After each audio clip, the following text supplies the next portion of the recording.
So. Hi Robert. I can imagine it's quite a frustrating afternoon for you. Just talk us through some emotion and feelings of yourself. Yeah, obviously when you lose with big numbers, it's tough. I think look at the whole game. They are really good. They deserve to win. They scored some really beautiful goals. If you break it down to phases of the game, I think the first 10, 15 minutes it's where we actually are quite good and we are a little bit braver when we're pressing them and how we play out from the back. Then when they get a little bit of pressure on us and they score that goal, we lose a little bit of the decision making and how we want to play short and long, and then they get pressure. And then they score goals basically continually, and then when we do the substitutions in second half, I think we get back in the game. Drew and Martha coming in with good energy, and then we find this good collaboration, how we build up from the back, but still doesn't play passes that give them the press. And then they kill us in the last two goals with really brilliant finishings, and I think that's the quality they have, and that's where we lose some confidence during the game. And so overall, it's a tough game, of course. Yeah, just talk us through the atmosphere as well. Obviously, there was a lot of talk pre-match about the crowd size that they get here at the Emirates, and Overnight was hoping that the crowd would give them an extra kick. It felt like they had that certainly in the second half. Did you feel that from the touchline? Do you think the players talked about that on the pitch? Yeah, I mean, I think all the teams that have a huge crowd at home is having a benefit. So of course they have. They are used to this stadium and used to this pitch and used to the fans. So this is their normal every week basically. So of course that's a benefit for them. And also when you look at the players, they play and how they play. They are very much. You can tell that they know each other very well and they can dictate the game the way they want to do it. They press very well as well. And individually they are strong. So this is also just a statement that they are one of the best teams in the world and we are not. So it's that clear as well. But obviously it's frustrating where we lose 5-0 because Tottenham Hospital doesn't want to lose 5-0. And just finally for me, I remember sort of watching you at the Etihad against Manchester City, obviously in a team with some world-class players, and it felt like a tough afternoon for the defensive side of things. From your perspective, did it feel that way again today? Yeah, I think it's a bit sure. Collectively, we are, keeping them in different spaces that we want, but some parts we don't close the spaces we want, and then they play through us. And then it's more like, okay, are we not good enough, or are they really good to do that? I think it's a mixture right now where we need to be better at that, but they also really high quality. Individually, also how she is and how she acts, that's top world-class quality. And to defend against that, then you need to have collectively and then individually have a good day. And I think we're trying our best, but she is an amazing player, which is also sometimes that you also need to look at it that way. But the main thing I still see is that it's a big gap between us and Arsenal, and especially away against them. And it's more like this. That's where we are right now. Thank you. Okay.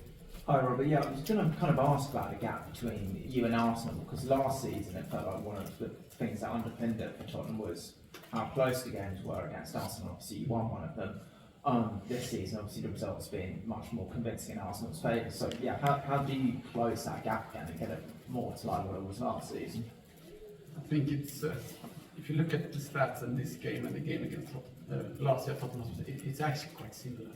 We defended with our lives. They had 17 corners, 27 shots, and they scored one goal. And then we scored one goal, they didn't score a single goal. So we were staying in the game, and then we kind of knew that we are still in the game. We can have this moment when we do it.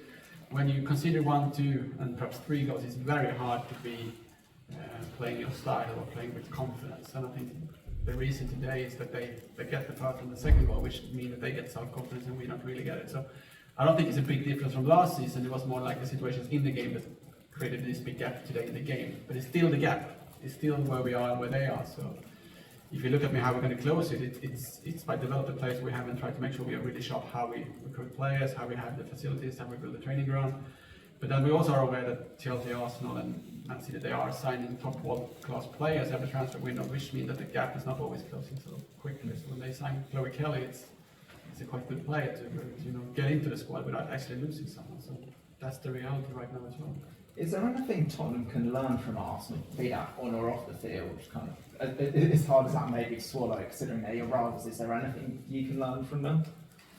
They are world leading in bringing the crowd to the stadiums with women's football. So that's of course everybody in the world should look at that, because you need to applaud that, because that's a good thing for women's sport. And you look at where they have a history with women's football for a long time comparing to Tottenham. So they have invested and have been in the league and won the league 10, 15 years ago and been there for a while. So they have the experience which Tottenham doesn't have.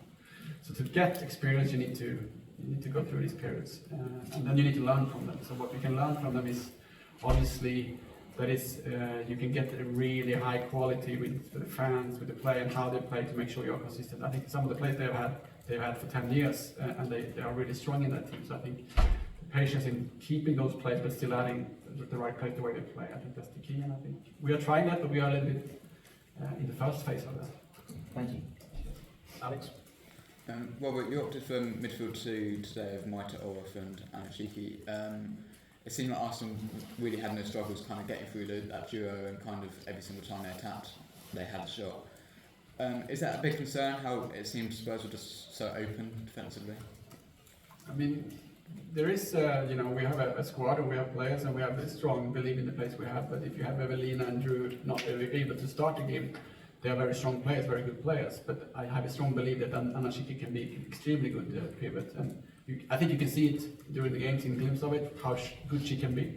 And then it's quite new for her to play at this big stage in this position, so obviously it's going to be a few moments where it's not perfect.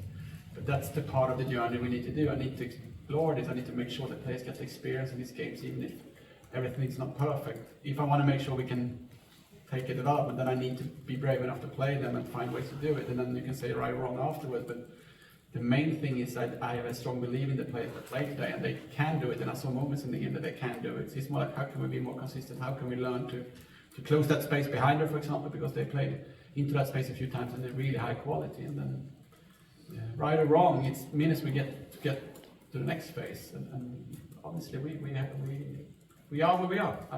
I cannot lie about that. And it was mentioned slightly earlier, but obviously last season the aggregate scoreline in the two matches was 1-1. This season it's 8-0. There'll be some fans that will be questioning the path Spurs are on and whether there is genuine success possible. And what would you say to those fans that are maybe questioning whether Spurs are on the right path anymore? Fair enough. I mean, the numbers says it all in one way, but once again, I think it's still the same gap from last year to this year, but it's more like how we nailed those two games last year in one way. And then, to be fair, we had a few players last year who didn't stay, so we have to renew the team this year, which is obviously new relationships and new players that kind of come on, and that also takes time. So instead of having the same squad like last year, but that's fair enough. I mean, that question should come, and those people should say that, because 8-0 is not a good goal difference against them. But on the same way, we had a glimpse in the game where we looked very good, but they are better than us, and that's normally they win that. And just one more, kind of on the investment. Spurs have talked, and yourself have talked a lot about kind of this organic journey of like improving the players, the facilities and everything else.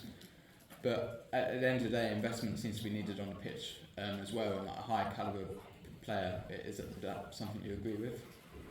I think the balance is extremely important, how you make sure I have an organic journey with the quality on the pitch. We have a strong fan base, we have a strong brand in Tottenham, we don't want to lose 5-0, so you need to find a way where you have a really strong team that can compete and still grow organically, and I think once again, the technical director is a big thing to make sure we can find the right players in the right category, and then we need to invest money, absolutely, but I think that's what we're actually starting to do more and more now. So, but then of course when the other teams are investing even more money and raising the bar, then we also need to follow that. So, but that's for the board to take decisions on, but I think they're showing what they want to do, and I think the organic journey need to be also with quality. We cannot just say we're on the journey and lose 5-0, of course, so we need to find a balance where we compete.